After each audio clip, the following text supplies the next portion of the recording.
Hello everyone. I welcome you all to today's Focus of the Day session. Today we are going to talk about NATO's MIP program because Ukraine has recently joined the same. Fine, we are going to cover this topic in the following sequence. First of all, why it is in news, then about MIP, thereafter about NATO itself, followed by the prelims and means-based practice questions for you guys. But before that, I want you all to be informed about the Means Age 2022 program, wherein you can get help on quality, essay, public administration, and ethics, and improve your score in the upcoming mains examination. Do check out the details given over here and apply soon to avail the early bird discount, right? Let's get back to the topic, why it is in news. So Ukraine's defense minister Oleksiy Reznikov stated that his nation as an associate member has joined Multilateral Interoperability Program MIP of NATO. Fine. Now what is this MIP? The MIP is a program of technological cooperation between armed forces of NATO member states, which was established at the level of national developers of combat control information systems and aims to achieve interoperability of national C2IS systems. C2IS is Command and Control Information System. Fine. The associate membership in MIP gives Ukraine a right to join the development and introduction of key NATO standards related to the interaction of combat control system and related practices. We are going to look into the details of Multilateral Interoperability Program and this particular system we are talking about a bit more in the further slides. So have patience and be very, very attentive. So the vision of MIP is that it is supposed to become the principal operator-led multinational forum to promote international interoperability of command and control information systems, C2IS, at all levels of command. When we say command, we are talking about military over here. MIP mission is to further develop and improve interface specifications in order to reduce the interoperability gap between different command and control information systems, right? MIP scope. The MIP scope is to deliver a command and control interoperability solution in a net-centric environment focused initially on the land operational user in a joint environment with a growing emphasis on the requirements of maritime and air communities in future baseline. The MIP meetings are held in Gerding, Bavaria, Germany.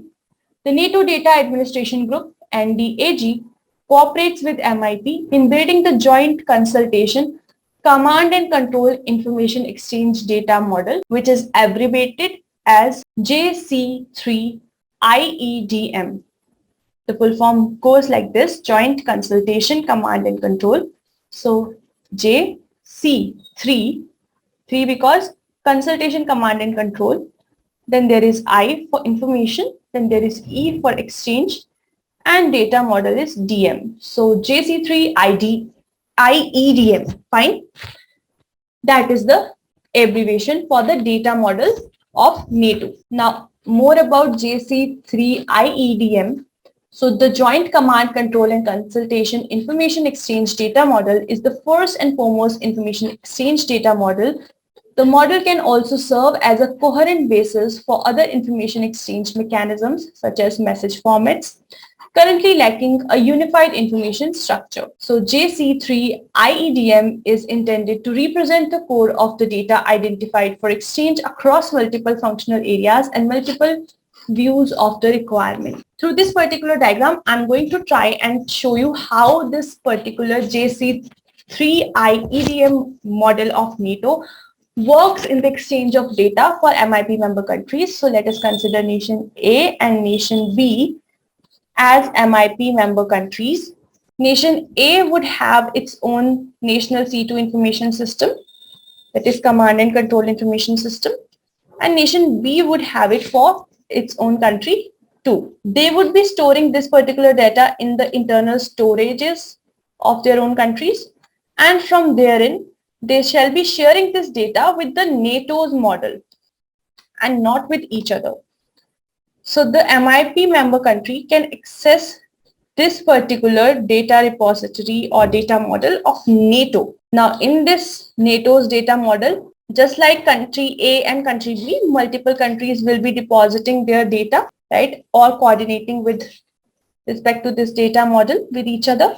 So they are supposed to access this particular data model of NATO, from where they can get any relevant and required information as far as command and control is concerned, which means all the data that is or could be significant from the military perspective, from the defense and security perspective, can be accessed from JC3 IEDM from MIP member countries. Fine. I hope you've understood the process. Now let's look at the NATO itself, North Atlantic Treaty Organization, NATO. This is the flag of NATO. You can look at it. About NATO, it is an intergovernmental military alliance established by Washington Treaty that was signed on 4th of April 1949. The headquarters are located at Brussels, Belgium, and the headquarters of Allied Command Operations are again in Belgium in Mons. The significance of NATO is that it constitutes a system of collective defense whereby its independent member states agree to mutual defense in response to an attack by any external party, as an attack on any one of the member countries will be considered as attack on all, and each and every member country who's part of NATO is obliged to come into the defense of that particular country. Fine. Now let's talk about the composition of NATO. Since its founding, the admission of new member states has increased the alliance from originally 12 countries to now 30 countries. The most recent addition was that of North Macedonia on 27 March 2020. And now, as we have already covered previously in one of our sessions, even Finland and Sweden are soon to become parts of NATO, or the agreement of accession has already been signed by various member countries. NATO membership is open to any other European state in a position to further the principles of this treaty and to contribute to the security of North Atlantic area. So North Atlantic is an area in the Atlantic Ocean towards the north of Atlantic Ocean, right? Obviously. So the countries which come in that periphery can become members of NATO, provided they are ready to contribute towards the principles and security norms of NATO. Fine.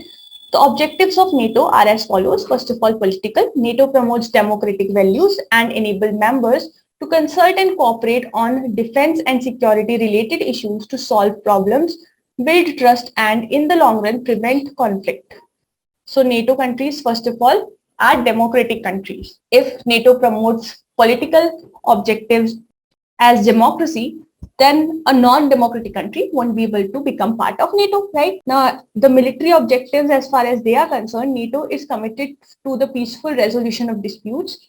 If diplomatic efforts fail, it has the military power to undertake crisis management operations. These are carried out under the Collective Defense Clause of NATO's founding treaty, Article 5 of the Washington Treaty, or under a United Nations mandate alone, or in cooperation with other countries and international organizations. So can NATO member countries together work with another member country of, let's say, United Nations or any other country of this world? So yes, NATO can collaborate and coordinate with any other member country. So yes, NATO can coordinate with other countries as well if required. Fine. Now let's look at the prelims practice question. Consider the following statements. The 3 Seas initiative involves Baltic Sea, Black Sea, and Caspian Sea. Bucharest 9 is a group of non-NATO countries. Membership of Greco groups of states against corruption is open to non-European states also. The Organization for Security and Cooperation has an observer status in the United Nations. These are your 4 statements. You have to pick the correct combination from the option given below. Your options are A, only 1 and 2, B, only 1, 2 and 3, C, only 3 and 4, and D, 1, 2, 3 and 4. Pick the correct option and put your answer in the comment box below. Let's look at mains practice question now. Discuss the objectives and significance of NATO. You need to answer this particular question in 150 words and send in your answers to us on the WhatsApp to get them reviewed. This is it for today. I shall see you again tomorrow. Till then, take care. Thank you so much for joining in.